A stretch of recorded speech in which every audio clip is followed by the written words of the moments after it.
I'm giving one sec set up, and I'm waiting for other people to join too if they want.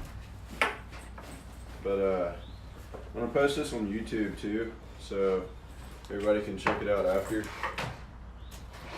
By the way, I'm just getting home from the trip. This is my garage. I kind of set up this little spot here, but yeah, I'm in my garage. Best place to set up. Kind of nice.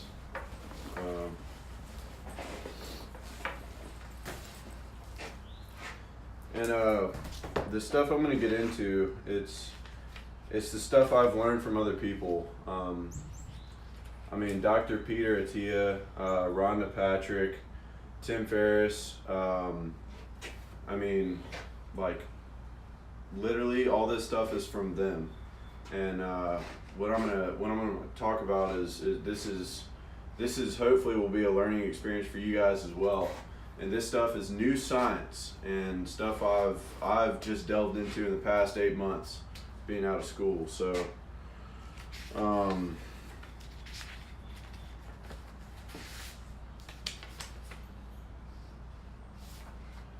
and so if you've been looking at my videos, there are 4 essential pieces of living right, living well, living the way you want. My cat just dragged in a freaking mole. She's gonna come try to show it off. So she's running around with it right now inside here. You could probably hear it. That's gonna be distracting. So let's start with, if you have a pen and a piece of paper, that'd be best. So this, you can kind of do a little self-assessment for this type stuff. And can y'all, I hope y'all can see me okay. I'm gonna stand out of the way so y'all can see this board as well. Comment if y'all can see me. Can y'all see me? What's up, Pipes? Tyler, Kurt, Grayson, Pearly. Word. Appreciate it, man. Alright. So, I actually got this from Nick today. Nick Elcott got this little, it's kind of a pie graph, not really a pie graph, more of a sectors of your life, and I'm going to kind of form it around these 4 essential things. So, draw a big circle, right? Big circle. Get your pen, your piece of paper, if you haven't already. I'm going to kind of go slowly along so everybody can follow suit. So 4 quadrants, right, for the 4 essentials.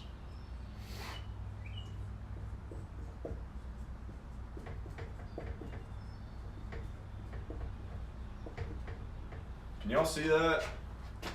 I hope y'all can. I'm really just throwing this shit together on hand. I just want to show y'all. Y'all see that?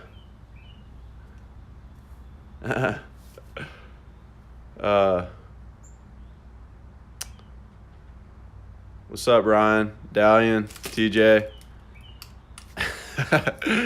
True. Word. All right. Thanks, Walker. All right. So, kind of color code these. So, 1 is sleep. This quadrant will be sleep. This quadrant's going to be exercise. Excuse my terrible handwriting.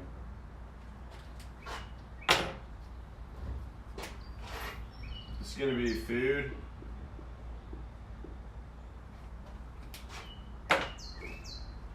And then this is going to be breathing.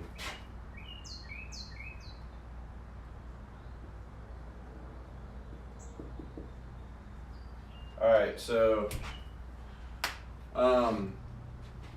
these 4 things really, if you have something that you want to go after, like a passion or whatever you want to be better at, I guarantee you, if you get any one of these things, just step by step, small steps, just a little bit better, consistently, just a little bit better, I guarantee you 100% that vision, that passion will become clearer and clearer, and you can execute on that path. So I'm going to delve into the science behind each of these. Well, actually, we'll do this first. So I guess this is going to be kind of weird. So what I'm going to do is I'm going to put a point on each of these quadrants on where I think I am. Like coming from, if this is my passion, like coming from the center, I'm going to put a point anywhere on here, like that I think how good I am at breathing, how good I am at the food I eat, that how good I am at the sleep I can get, how good I am at the exercising of these things. And please don't go off of me, because I've like been studying this stuff and researching this stuff a lot every day over the past 8 months, and so I have these things pretty well. So I would say with food, I'm probably like here, and try to think more along a scale of don't give yourself a 70%, either give yourself a 60% or like an 80%, and kind of just go like 1 out of 10 base. So this would be like an 8 for me. Breathing's easy as shit, okay? Breathing's easy as shit. Every single one of you guys can do this. And I'll tell you more about every single one of these sectors during this talk. So, breathing, pretty damn good at it, right? Damn, the words are gonna get in the way.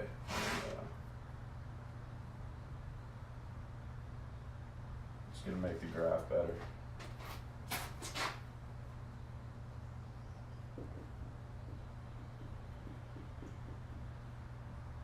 And by the way, all this stuff sounds super mundane and dumb, but it needs to be explicitly spoken about, because, I mean, everybody kind of takes these things for granted, but really these are the fundamentals to life itself. Like just living a happy, well-sustained life that is consistently happy, and consistently like you finding out what your body's about, delving deeper into what is in the core of our nature is Homo sapiens. So pretty good at breathing. Everybody should be pretty good at breathing. Food, about 80% I would say for me. I could probably eat more greens, more vegetables. And everybody kind of has their own diet, so just give yourself what you think you would be, like where you would fit on this scale. So exercise, I would say I'm probably at an 80% as well. Weightlifting 4 times a week for at least 45 minutes, strenuous exercise, and then 5Ks 3 times a week is kind of what I'm trying to get more into. I'm not there yet at all.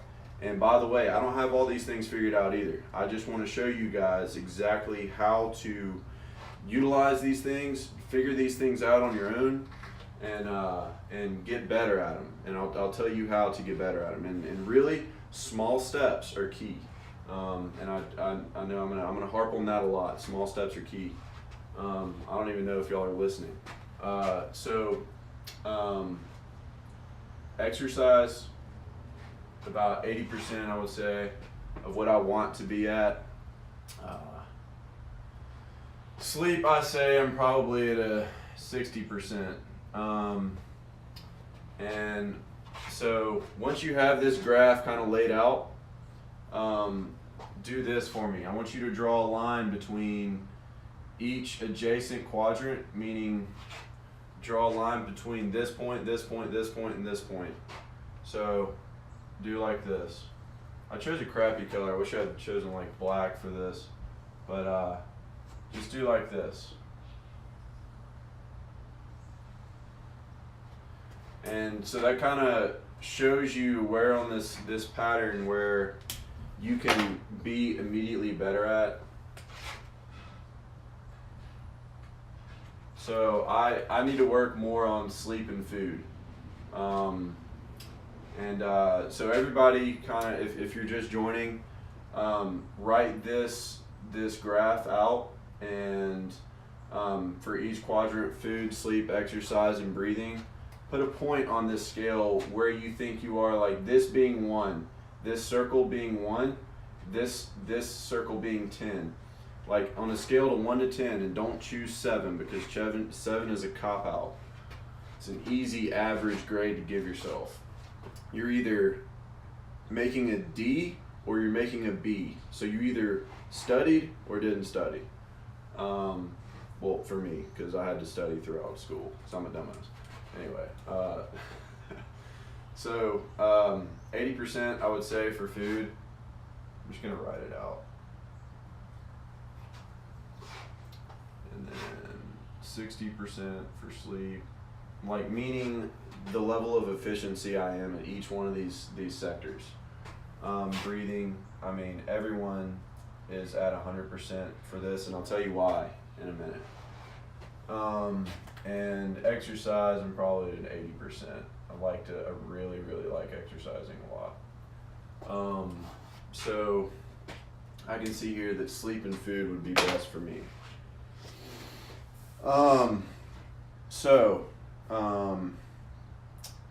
Given all these things, I'm gonna delve deep into the science behind these things. Meaning I'm going to go into the way I'm gonna structure this is I'm gonna go into what's an easy thing to, well actually let's see. I'm gonna go into food first, sleep, and then, I'm gonna do sleep, food, exercising, and then breathing. So I'm gonna go easy, hard, and then easy. Because exercise and food are the hardest things on this graph to accomplish. And as long as you can just get the small steps, if you're good at sleep, know that you're good at sleep, and then kind of try to use that energy that maybe you say you're getting 10 hours of sleep a night. Really, you only need 8. And if you can get a nap in the afternoon, it's fantastic. There's been studies that have shown that if people that get an 8-hour sleep versus people that get a 6-hour sleep and get a nap in the afternoon, so 6-hour sleep and nap in the afternoon versus people that get an 8-hour sleep, the people that had a nap in the afternoon are way better, more productive, creative, everything. Cognitive function, brain, memory, everything. Concentration, focus, clarity in life. I'm gonna delve into sleep first. So if you're just joining, draw up a graph about sleep, exercise, food, and breathing, and where you think you fit on there. Like for instance, I eat 80% healthy, I would say, to where I want to be. Breathing, I'm 100% because it's pretty easy to take a deep breath. And by the way, if you haven't seen Wim Hof's experiment on breathing, he can increase his adrenaline level in his body to somebody that's jumping off a bungee jump for the first time in their life, which by the way, that's amazing.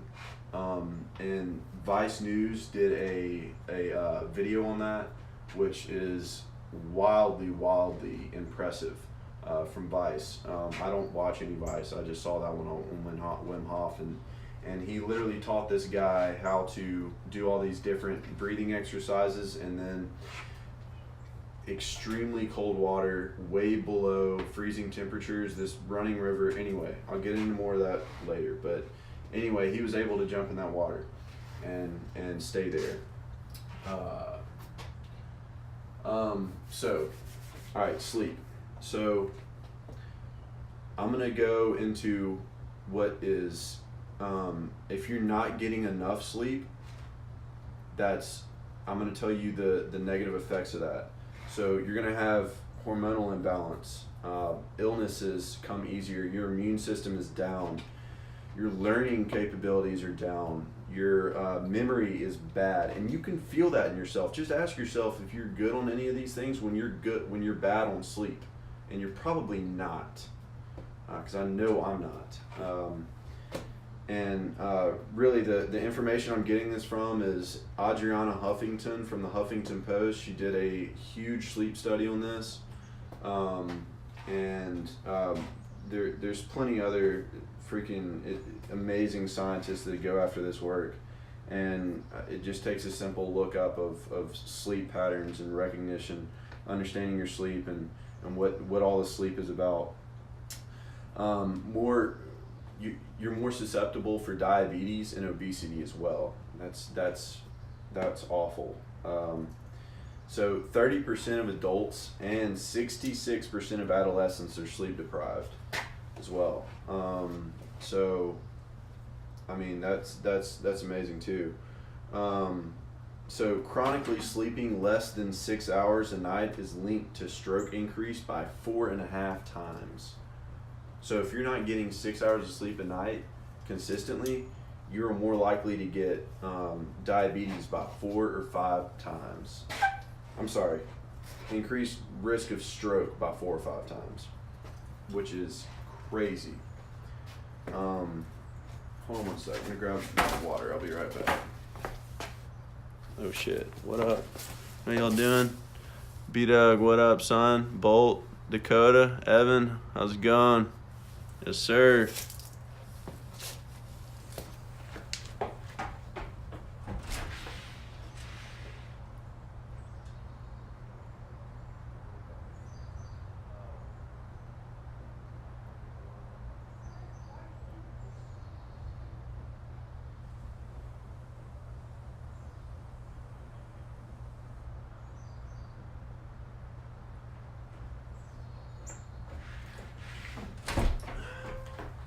I'm back. So, sorry, I had no water. All right, so sleep, the negative effects from it. So another study shows that, like I said earlier, the 6 hours a night and a nap in the afternoon, try to make it between 30 and 45 minutes. Those people have better memory, cognitive function, creativity, focus, concentration, wildly more productive than people that had an 8-hour sleep. So naps in the afternoon, wildly helpful, which is fantastic news. I love that. I'm so happy that I can sleep in the afternoon and be more creative and more productive than all these other people that are getting 8 hours of sleep. And also, by the way, if you're bragging about getting 4.5 hours of sleep, you can brag. That's fine. You got that one. I'll take my 6 hours of sleep or more and nap in the afternoon. I'll take that. The science behind the way sleep works is, so when you're awake, you have these things called adenosine. Adenosine is built up when energy is used. So it builds up in your brain. And adenosine is a chemical as well that, so the more energy you use, the more adenosine that comes in your brain, and the more that adenosine builds up, the sleepier you get. So, and then when you go to sleep, there's these things called the glymphatic system. And the glymphatic system is sort of a cleaning system, and it uses cerebral spinal fluid to pretty much flush away all of that adenosine, and as well as toxic byproducts that come up within your cells, as you know, your mitochondria is eating up oxygen and glucose and energy, so it can use, and so it's kind of like lactic acid in your muscles. Like after you work out, you have lactic acid in your muscles the next day. That's toxic fluid in your cells, pretty much. Just kind of think about it that way. And so lymphatic vessels are now to be found in the brain. What lymphatic vessels are a pretty much white blood cell disease fighting carrier. So it's carrying white blood cells, and those white blood cells are used to drain waste out of the body as well. So the way this kind of adds up is adenosine builds up in your brain, and when that adenosine builds up, they use the glymphatic system as well as the lymphatic system. I think I'm saying that. Lymphatic vessels. All right, by the way, I'm not a scientist, I'm not a doctor. I don't play well on the internet. Try not to. And so the lymphatic cell or the lymphatic vessels, they have now found new studies that they are in the brain. They're in the brain. So what that means is when you sleep, you're increasing your brain function. Your brain is getting cleansed of all these disease-ridden toxic cells and fluids and bacteria in your body and flushing it out. So that's why when you wake up, you feel fantastic. After a good night's sleep, and you know you've had a good night's sleep, you feel fantastic.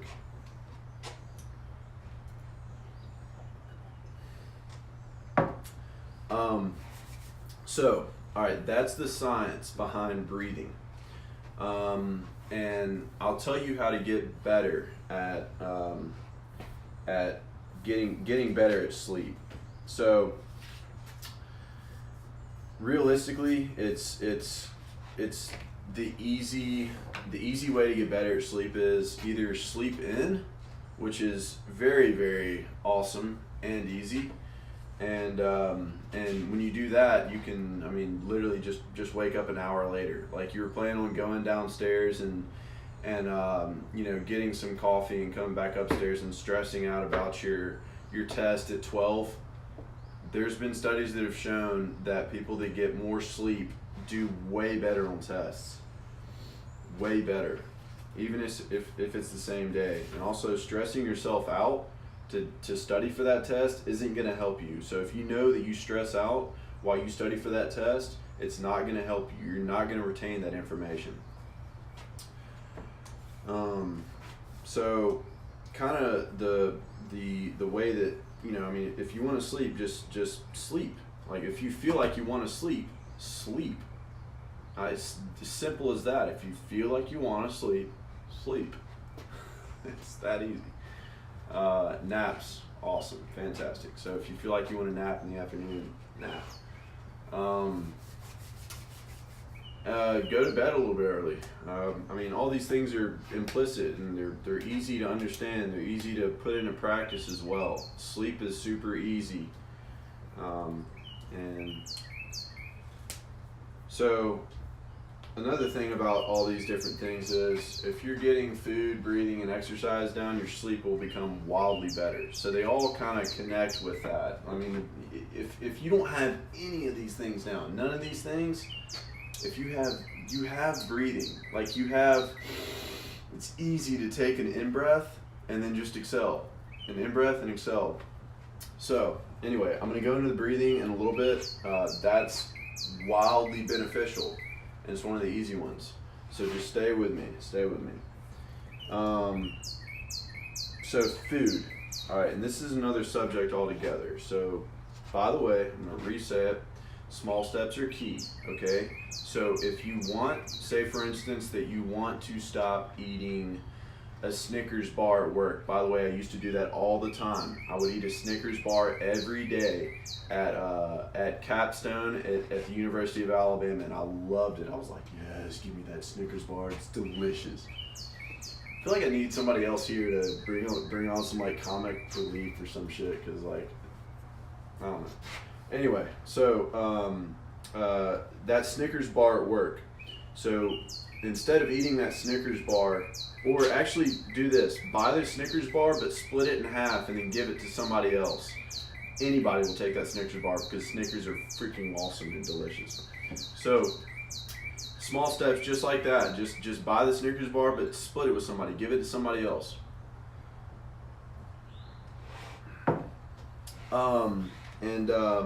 So, but the science behind that, the science behind all these things. So if you've ever heard of Dr. Stephen Gundry, he's a wildly awesome, fantastic gut surgeon, or was a gut surgeon. He's not anymore. Well, I'm gonna check my battery and see what I'm on.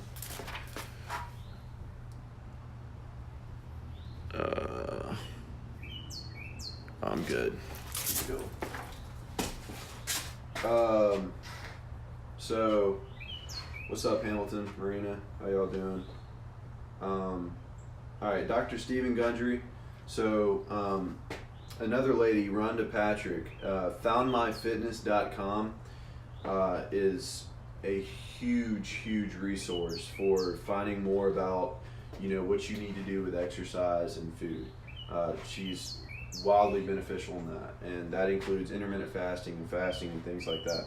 Dr. Stephen Gundry goes more into what food does to your system, how it makes you feel, the triggers that so by the way, this is new science as well. You have this thing called a microbiome, which are gut bacteria. So there's more gut bacteria in your body than cells in your body. So there's more gut bacteria cells than there are cells in your body, as well as bacteria DNA in your body than there are your own cell or own DNA in your body. So that's crazy. And so basically the way the gut biome works is there's bacteria in your stomach that send signals to your brain to tell you what to eat. And those are created from what you eat. So if I eat an apple today, I'm gonna have gut bacteria in my body that's gonna tell me to eat an apple tomorrow. So that's crazy too. And that's new science as well. There's plenty of studies online about it. Dr. Stephen Gundry goes into a lot of it. Peter Trusno, what's his name? I don't know. Chris Kresser is his name. Chris Kresser. He's Kresser. So our bodies are basically environments. We have ecosystem. Our bodies are ecosystems. And I just want to make you all aware of 10 evil foods that everyone should avoid at all times, no matter who you are. You need to avoid these foods. It is affecting you in ways you don't understand. So one is gluten. And gluten is in just about every single meal that the American population eats. And it was a very hard thing for me to get off of. But after a couple of days, that gut biome that tells you to eat bread and eat all that stuff kind of just goes away. It just dissolves. And that is a bad news for a lot of people. And, so the reason that gluten is not good for you is there's this thing called lectin, which is within, it pretty much craves sugar. It affects the inside walls of your gut. So it's tearing up the inside walls of your gut and allowing nutrients and things that would help you to not sink into your body. You're gaining acne from this, brain fog. And so lectin are also basically, so what plants do when they're being attacked, there's signals that are sent from plant to plant, like from trees to trees or wheat to wheat, other wheat plants, they're right next to each other. There's new science that says they signal each other and tell each other to put off their negative toxins to basically weed off the aggressive enemy that's eating that plant. So what's going on is basically lectin is a toxin that wheat excretes when it's being eaten, because it knows it's being eaten. It wants to stop being eaten, so it releases a toxin. So lectin is in wheat, and when you eat wheat, that's very, very bad.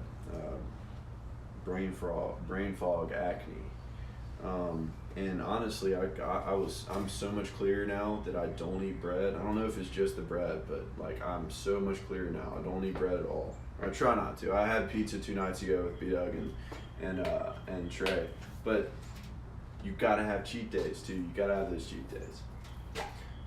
Like I said, I'm not all great on this stuff either. Sugar is not good for you at all, unfortunately. Small amounts of it can be, depending on what you classify as small amounts. And I can't delve too deep into all this stuff. I would love to, but it's too much, and I will post more information on this. So dairy is also not good for you. Mammals are humans are the only mammals that eat or drink, basically ingest dairy after a young age. And then fried and processed foods are generally not bad. There's studies on this, and it is sad to say, but like literally anything processed, meaning like kind of sucks, because all right, peanut butter is not. I mean, peanut butter is good for you, but I think. But anyway, I'm not gonna play a doctor. I'm not a doctor at all. But anything processed, anything that goes through a machine that machine's been used over and over again to, you know, package that food up, whatever it may be, those are bad. Soybeans, not good. And then so I want to get into this thing called the Clean 15 and the Dirty Dozen. And these are all healthy foods that some people don't know are dirty, and I'm just going to make y'all aware of these. So the Dirty Dozen include strawberries, spinach, grapes, apples, peaches, pears, cherries, celery, sweet bell peppers, potatoes, and what is that? Nectarines. So just make sure you wash those really well, and that's all that means. Just wash those really well. Those are very good for you, by the way. Spinach, strawberries, grapes, apples. But also there's another thing with fruits that a lot of people don't know.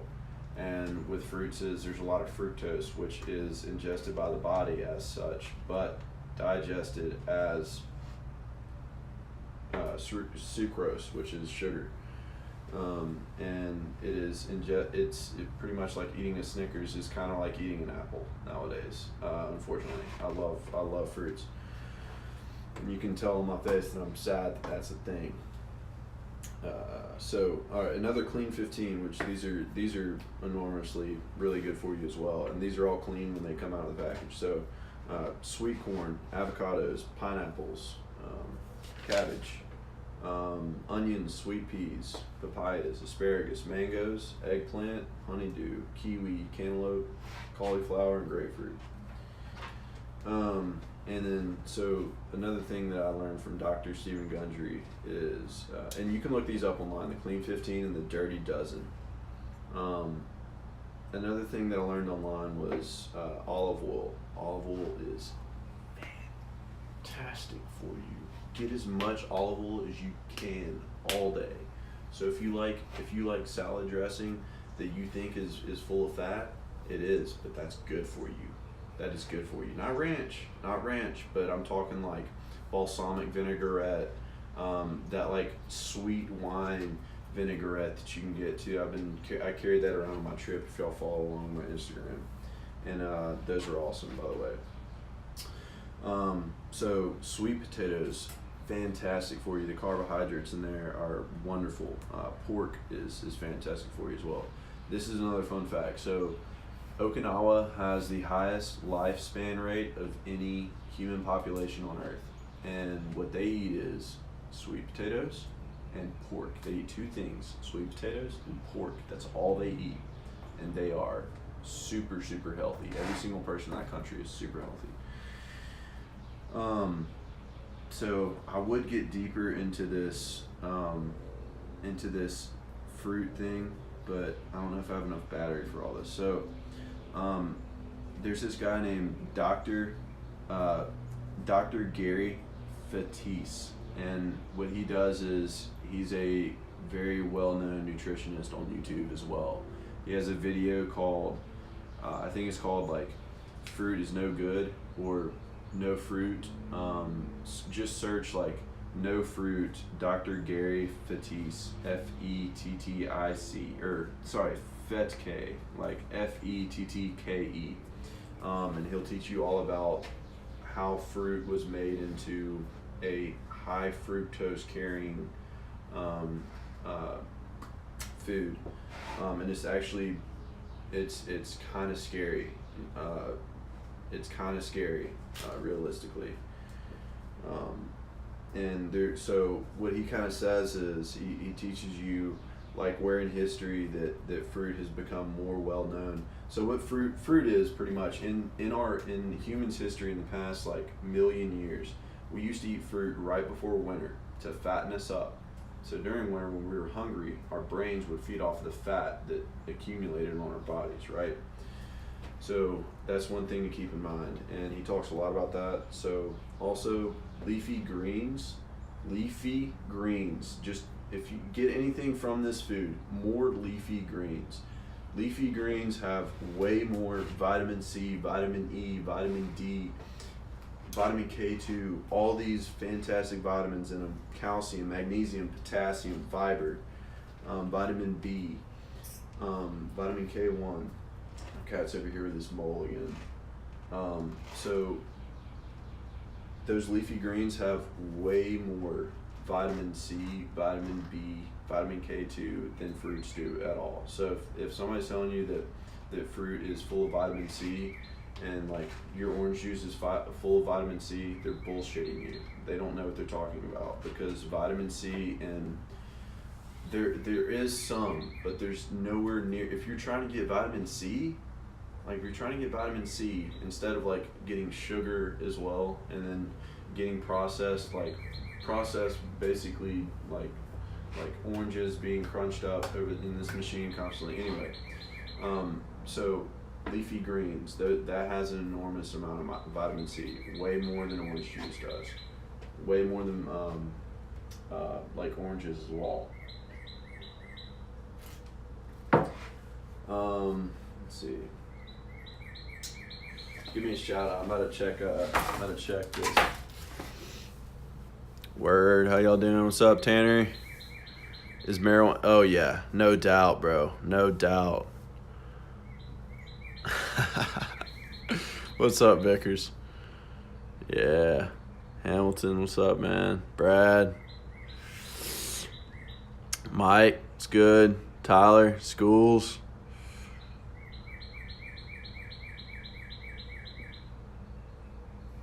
What up, Mike? TJ. Hello, Mike. Samuel.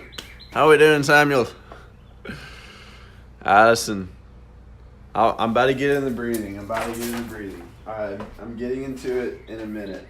Let me get in the exercise part just real quick. All right, so the exercise part of things. So, damn, I really want to go into the science of it. It seems like y'all are. All right, so with exercise, it has been directly linked with better learning, less stress, less anxiety, better mood, and better focus.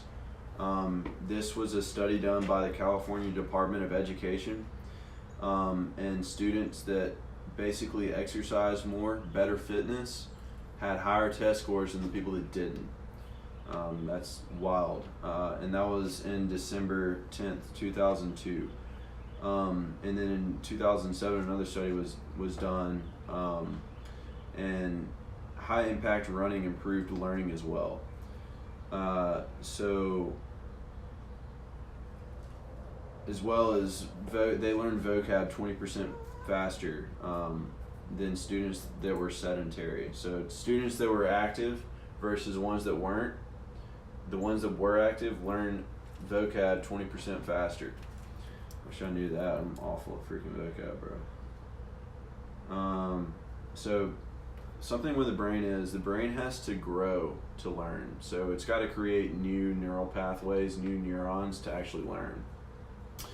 And there's a study that found that this substance called BDNF improves the function of neurons and encourages their growth, strengthening, and improvement, and is directly linked to thought, emotion, and movement, which is wild.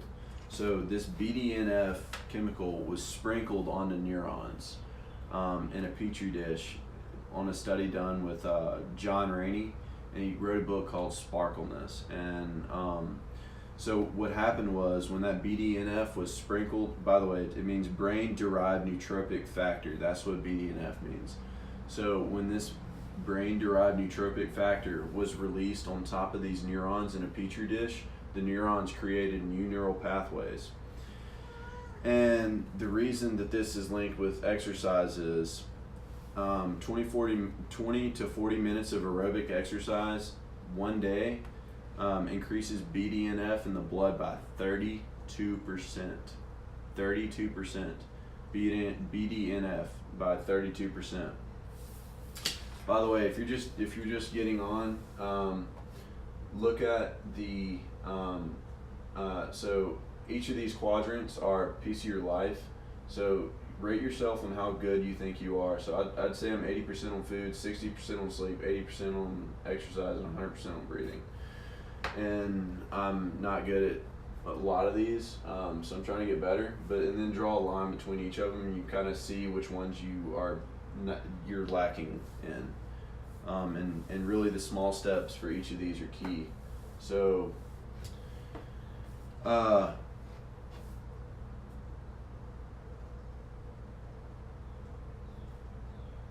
so our brain is kind of reward driven, and that's why you eat sugar and it tastes good, so that dopamine is immediately released in your brain, and serotonin as well, and norepinephrine as well, and all these things are released after a workout as well, after exercising.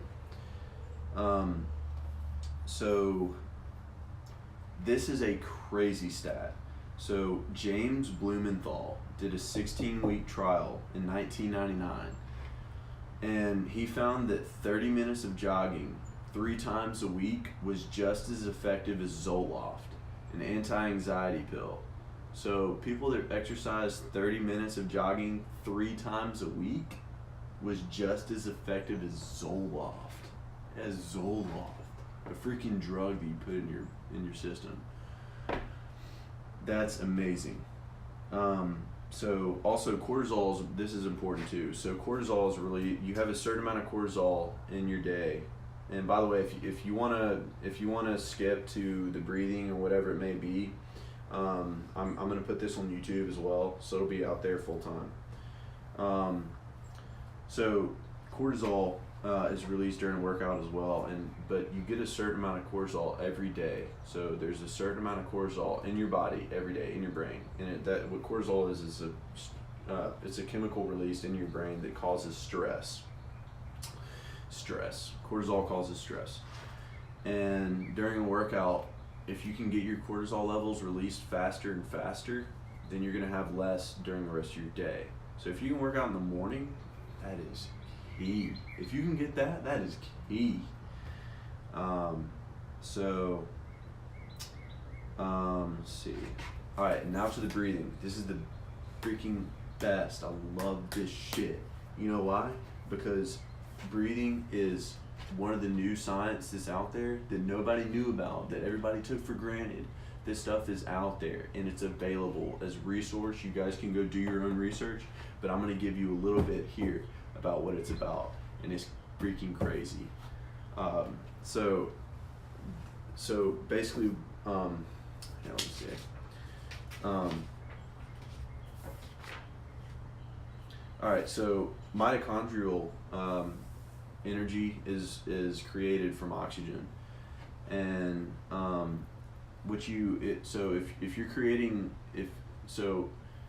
mitochondria can create more energy with more oxygen that comes in. So the more oxygen you breathe, the more I'm just like reminding myself to breathe.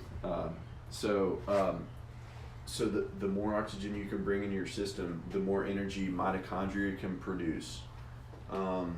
So you can control your mitochondrial energy, which is crazy, and mitochondria produce energy. So you can control your energy through breathing. That's it. It's easy. Through breathing, you can control your energy. And all these studies are done by Wim Hof, Josh Waitzkin, and other professors that I'll link in the YouTube video as well. So So also, oxygen storage in the body is much more than we thought. It is much, much more than we thought. So what happened is they created these tests, these labs that would allow about 100%, they would say 100% of oxygen level in the blood is as high as it can go. So they didn't allow it to go any above that. So what they did was, for an experiment, they allowed it to go above that. And they tested this dude, Wim Hof. And what happened was they tested him at 300%. 300% oxygen levels in the blood. 300%. And this man teaches other people to do this all the time. His name is, I think it's at Wim Hof on Instagram. Y'all check him out. He teaches people literally to immerse themselves in cold water, and by simply using their breath. Like super obese people that like don't have any of these things in order. They use their breath, and then they jump in cold ass water and literally can like control their energy and can control their heat and can control their adrenal glands, which is fucking nuts. Excuse me. So there's also associations with trait happiness, resilience in the face of stress, and childhood cognitive performance as well.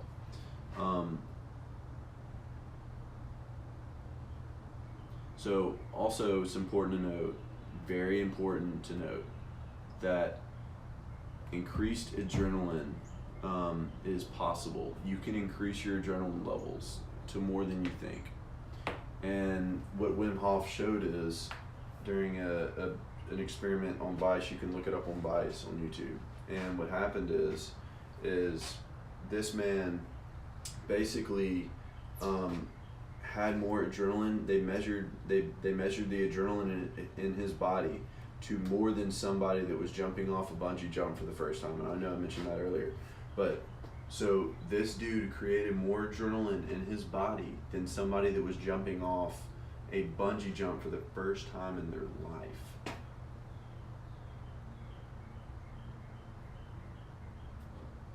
It seems incredible.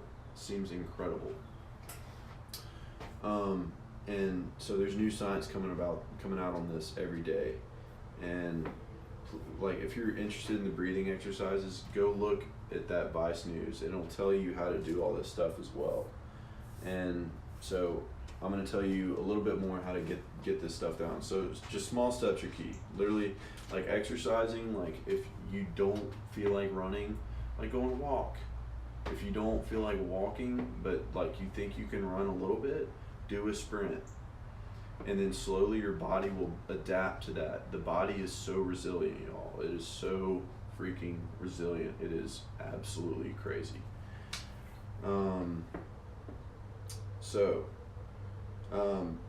I mean, with the breathing, you can literally do it anytime. Like literally anytime. And to test it giving you more energy, you can do it before a workout. Just before workout, just try it. Like before an exercise, just one exercise. Like try to focus, like if you're doing like chin-ups, try to focus on your back and your buys, because those are the ones you're working out. Try to focus on those and breathe into them. Just like think about just like your breath going into your muscles and like just coming back in your lungs and then out. Pretty wild. So just use it whenever you need more energy, just in general. As well as that, so what Wim Hof teaches is 30 deep breaths. So this is how to do this. So 30 deep breaths of just in, just completely in, fully in, and just releasing. Not pushing out, but releasing. Just focus on your diaphragm and then just release. Diaphragm fully in, just release. And then you do that 30 times, I guarantee you will feel more energy. You may feel lightheaded, but that's normal. You'll feel more energy as well, right after. And another way is, this is what he does with the cold people. So people that immerse themselves in the cold. So they do 5 deep breaths.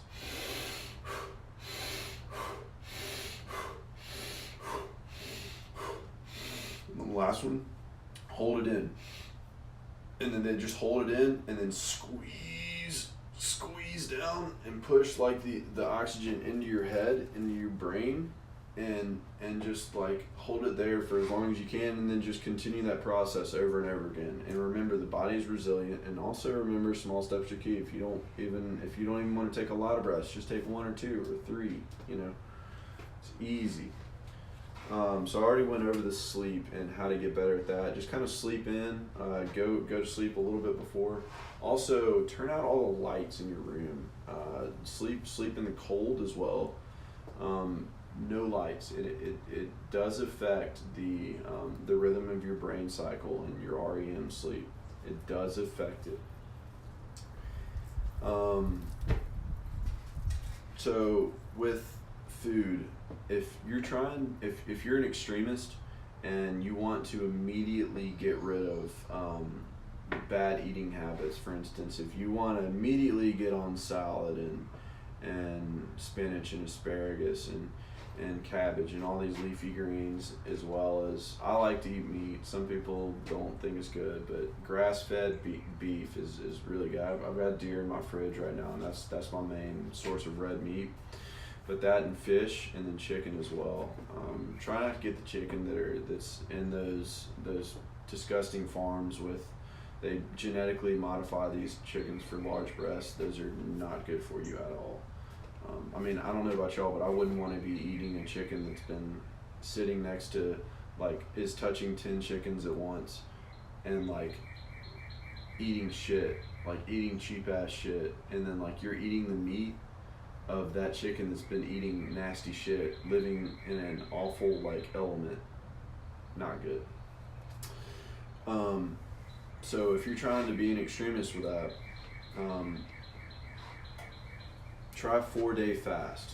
If you don't know what fasts are, go look it up. And I would delve deeper into this, but go look up this 4-day fast. And this lady on the Lewis Howes podcast has proved with one of her clients that basically your microbiome in your gut is completely washed away after a 4-day fast. And you're really not even hungry after your first day, and anybody can do it. There was a study showing that this dude that weighed 380 pounds didn't eat food for 370 days, and all he drank was water, and he lost all his weight and he was fine. All he drank was water in 380 days. Lost all his fat and like became a healthy individual. So yeah, so with exercise, also with food, try to weed off the bread. Try to get off the bread. If you can't do anything else, try to get off the bread. The bread is so bad for you. So just small steps. I mean, like instead of eating a full loaf of bread, a full like couple of pieces of bread, just eat 1 piece or 2 pieces instead of 3, or 1 piece instead of 2, and then a half instead of a full piece, and then a quarter of a piece instead of, a half piece, and then just small steps. So also with exercise, I keep jumping to exercise. So with food, I know y'all want to go watch the Masters, and I do too. I don't know what time it is, but consciously eat. So consciously know what you're putting in your system. Like consciously feel the food in your mouth. Feel your, realize your taste buds. Feel your taste buds eat that food, and just you're eating something. You're putting something in your mouth, and then as you put it in your mouth, feel your teeth. Bite off that piece. Feel that food on your tongue. Your taste buds are giving you sensations. Realize those sensations, and then swallow what you're eating, and hopefully it's healthy, and then you'll feel good about eating it, like I do.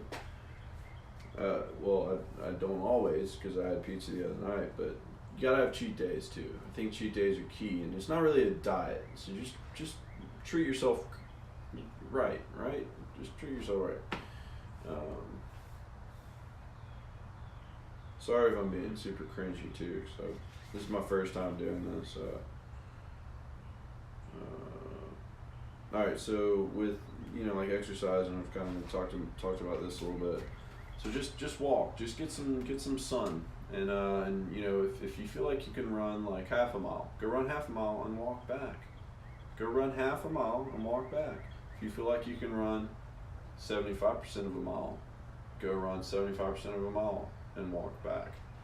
And then you can just incrementally get yourself up to exercising, or exercising 30 minutes a day for 3 days a week.